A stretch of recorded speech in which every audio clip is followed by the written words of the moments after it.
Sinuspindi ng pamunuan ng Catanduanes State University o CATSU sa Vera Catanduanes ang kanilang on-site classes ngayong araw dahil sa naranasang matinding init ng panahon. Sa ipinalabas na abiso ng CATSU kahapon, ang suspensyon ay bahagi ng kanilang pag-iingat sa mga estudyante laban sa masamang epekto ng tag-init. Sa kabila ng suspensyon, ang lahat ng empleyado o faculty members, kabilang ang mga guro, ay inatasan pa ring magtrabaho at ipagpatuloy ang pagtuturo gamit ang online learning setup. Nanatiling bukas naman ang mga tanggapan ng universidad upang matiyak ang pagpapatuloy ng mahalagang operasyon. Ayon sa Pag-asa, alas 11 kaninang umaga, umabot sa 44 degrees Celsius ang heat index sa naturang bayan, na lubhang mapanganib sa kalusugan ng tao. Asahan na rin na mas titindi ang init ng panahon ngayong opisyal nang pumasok ang dry season.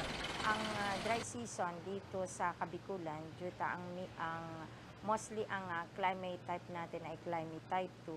So hindi tayo literally, hindi talaga siya yung as in a cool 1 week na walang ulan, ano. So dry in a sense na medyo compare sa ibang mga buwan, from January to December, medyo konti yung pag-ulan natin. So, hindi tayo nasisiro ng ulan in a sense na may lagi tayong tinatawag na isolated thunderstorm. So, itong isolated na to, may mga pag-ulan ito na pwedeng kumpul-kumpul, isolated, pwedeng sa ibang bayan maulan, sa ibang bayan hindi. May paalala naman ng Provincial Disaster Risk Reduction and Management Office ng Catanduanes sa kanilang mga kababayan upang makaiwas sa masamang epekto ng tag-init.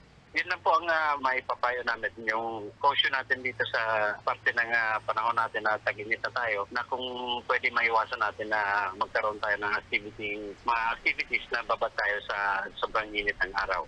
Between 9 o'clock hanggang 4 o'clock, sana maiwasan natin yung mga activities na nasa open field tayo. At kung magkaroon na ng open field activities, sana nasa tamang PPE tayo, personal protective equipment tayo. So, naka-long sleeve, naka-sombrero, o kung pwede nakapayong tayo para hindi tayo ma-expose masyado sa sobrang init ng panahon.